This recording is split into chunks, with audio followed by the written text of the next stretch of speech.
अगर सच में आज हमारे ज़ेनज़ी बच्चे सारे मिलकर ये आवाज़ उठाने लगे ना कि भैया पूरा ओएसएम ही फेल हो गया, रीचेकिंग दोबारा कराओ या एग्ज़ामिनेशन ही दोबारा करा दो, तो ये डिमांड गलत भी नहीं लगेगी।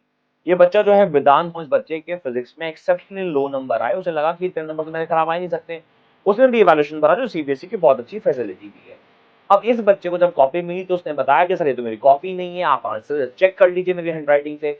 सीबीएसई ने मान भी लिया। कमाल की बात है, वो कहता हाँ, हाँ, वो गलत अपलोड हो गया था और हमने अब वेदांत को दूसरी कॉपी भेज के उसको क्रॉस चेक करवा दिया और उसको नंबर दे दिए। यार अगर वो कॉपी जो वेदांत को मिली है वो मैनुअली चेक हुई हुई है, तो ओएसएम से कौन सी कॉपी चेक हुई है? और अगर सीबीएसई ये मान ही रहा है गलती हुई है और हमारी शीट एक्सचेंज हुई है, तो ऐसा हजारों लाखों बच्चों के साथ हो सकता है कि उनकी शीट चेंज हुई होगी, बिकॉज पेपर तो सब कोई खुलवा नहीं रहा है। रीवैल्यूएशन की चाहे कितनी भी कम फीस हो, हर कोई इतने सामर्थ्य में नहीं है जो हर कोई फीस भर सके। कहीं भाई मान लो अगर हम 4 पेपर की शीट खुलवा लें और 400 रुपए उसकी दे दें और क्वेश्चन दे दें, तो 700 800 हजार रुपए तो ऐसे बहुत सारे हमारे भारत में परिवार हैं जिनका हफ्तों भर का खर्चा चल जाएगा। तो रीवैल्यूएशन में एक बात तो सामने निकल कर आई है कि ओएसएम में बहुत सारी कमियां हैं जिसे सीबीएसई को बहुत अच्छे से काम करने की जरूरत है। लेकिन बड़ा दुख होता है कि हमारी सोसाइटी कितनी जल्दी से एक्सेप्ट कर रही है कि हाँ गलतियां होती हैं।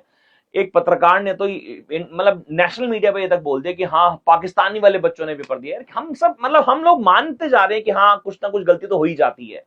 और सो कॉल्ड कॉकरोचेस ने अगर ये डिमांड ही नहीं उठाई होती और इतना हल्ला ही नहीं हुआ होता, तो इतनी सारी बातें बाहर निकलकर आई ही नहीं होती।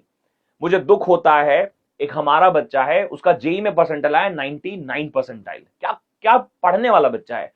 उसके मैथ्स की कॉपी में 17 नंबर के क्वेश्चन चेक ही नहीं हुए हैं। 4 क्वेश्चन ऐसे हैं ऑब्जेक्टिव जो सही हैं, जो गलत किए हैं, जो हमने क्रॉस चेक कर लिए हैं।